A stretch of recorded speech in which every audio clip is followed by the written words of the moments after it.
हाँ, क्योंकि नहीं इस पे हम कभी और इसी से मुद्दा मिलता जुलता आपका जो स्कॉलरशिप्स और फ्रीबीज जो कि योजनाएं हैं, योजनाएं भी कुछ हद तक 40 से 50% लोगों के लिए अगर जीवनदायी होने का काम करती है, तो 50% लोग ऐसे जो कि वो डिज़र्व नहीं करते, वो गलत लाभ लेते हैं और उन्हें ही मुफ्तखोर बना रही है। तो यहाँ पे सिस्टम को और मजबूत होना पड़ेगा। इसमें भी सर फिर से आ जाते हैं, तो गवर्नमेंट गलत कर रही है ना। गवर्नमेंट से ज़्यादा एग्जीक्यूटिव का इसमें रोल आता है कि वो अपनी मशीनरी को इतना स्ट्रॉन्ग है। पॉलिसीज तो गवर्नमेंट पॉलिसी बना रही में है। मंत्री की मैं क्यों सुनूं, गब्बर पिक्चर का वो डायलॉग। पॉलिसी में भी आपको क्या लगता है कि धर्मेंद्र प्रधान कितने सॉफ्टवेयर्स को देख के, कितना MS एक्सेल बना के, कितना डेटाबेस बना के कोई पॉलिसी अपने रूम में बैठ के डिज़ाइन करते होंगे कि उनके नीचे के सचिव उसे डिज़ाइन करते होंगे?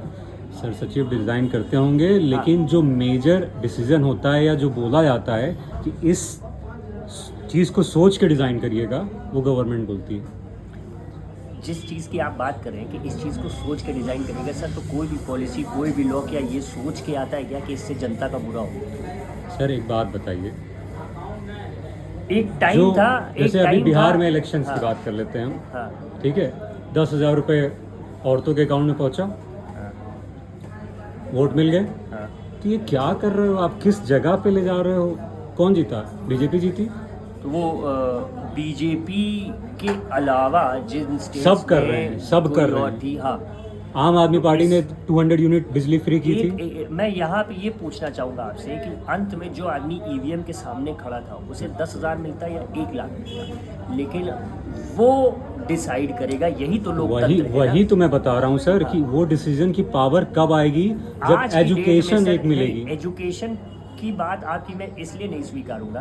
पिछले 5 वर्ष में कम से कम, जब से 4G डेटा आया है, ठीक है, हर आदमी के हाथ में YouTube और सोशल मीडिया का इतना अच्छा रीच है कि हर आदमी को पता है कि क्या वोट देना है, किसको नहीं देना है, क्या चल रहा है, सर क्या अगर नहीं यही चल रहा चीज़ पता होता ना, हाँ। तो आज आधी से ज़्यादा जनसंख्या हमारी राम रहीम ना कर रही होती। नहीं, आज अगर बीजेपी का मुद्दा हाँ, ये ना होता कि हमने धारा 370 हटा दिया, हमने अयोध्या में मंदिर बनवा दिया, हाँ। ये चीज़ नहीं वो जपते। आज अखिलेश यादव की एक स्टेटमेंट हमें याद आ रही है।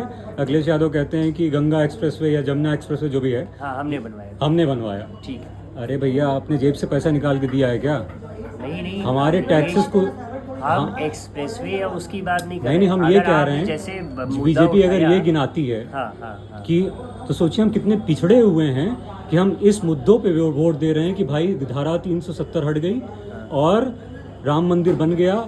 राम मंदिर बीजेपी की वजह से नहीं बना है, राम मंदिर सुप्रीम कोर्ट के ऑर्डर की वजह से बना है। सुप्रीम कोर्ट का जब डिसीजन आना था वो आया, चाहे उस समय जो गवर्नमेंट रहती। अगर आप ये कह रहे हो कि बीजेपी ने बनवाया है या करवाया है, तो इसका मतलब सुप्रीम कोर्ट को खरीद लिया है बीजेपी ने। इसी सुप्रीम कोर्ट का एक ऑर्डर था, वेस्ट बंगाल में एक मंदिर खुलने का, वो नहीं खुल पा रहा था। सॉरी, हाई कोर्ट का एक ऑर्डर था। सर मैं यही तो कह रहा हूँ, हमें मंदिर और इसकी बात ही नहीं करनी चाहिए। यहाँ पे आप समझिए कि एक ऐसी छोटी सी चीज़, एक मंदिर एक जगह बनने की, ठीक है, अगर उसको भी तंत्र का एक बड़ा हिस्सा लग जाता है रोकने में, तो देखिए अगर आप किसी चीज़ को रोकेंगे तो उस रोक को भी रोकने के लिए भी तो एक मुद्दा सामने वाले के पास आएगा ना। हम कहते हैं ये जुडिशरी का काम है। नहीं सर, ये अगर वो वहाँ केस जा रहा है, हाँ, मेरी बात सुनिए, हाँ। अगर वो वहाँ केस जा रहा है सर, हम कहते हैं ये मुद्दा जुडिशरी तक जाना ही नहीं चाहिए था। ये मुद्दा सन 47 में ही सॉल्व हो जाना चाहिए था। उस समय हमारे पास बहुत सारे विवेकपूर्ण लोग थे।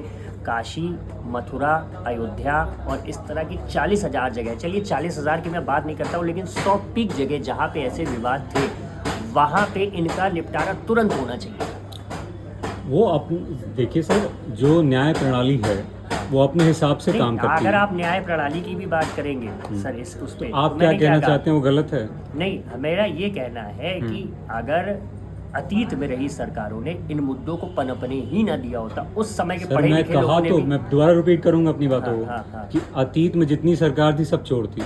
नहीं, इसमें बात चोर या देखिए, हमने उनकी कमियों को देखने के बाद ही आपको वोट दिया है। चोर शब्द का उपयोग हम बिल्कुल मैं करूंगा सर। सुनिए, मैं क्यों इतना हार्श बोल रहा हूं? खाना खाने का आइडियल टाइम सनसेट के समय है 7 बजे, लेकिन किसी को अपने काम से फुर्सती रात को 12:30 बजे मिलेगी सर, तो वो 12:30 ही बजे खाना खाएगा ना। सर मैं आपकी सारी बातों को मान रहा हूँ, लेकिन अगर मेरे चोर कहने पे थोड़ी सी आपत्ति आपको लग रही है, बिल्कुल तो सुनिए, एक उसका रीज़न है। उसका रीज़न ये है कि जितने हमारे एक मतलब मैंने आर्टिकल पढ़ा था कि जितने हमारे पैसे गरीबी को ख़त्म करने में यूज़ हुए हैं, हाँ, उतने में 6 बार गरीबी इंडिया की मिट जाती। इतने पैसे यूज़ हो चुके ठीक है, हैं, ठीक है। लेकिन आज तक गरीबी नहीं मिटी। तो कहाँ गया सारा पैसा? करप्शन में गया, भ्रष्टाचार में गया, जेब में गया। तो सारे के सारे जो कांग्रेस के नेता उस समय भी थे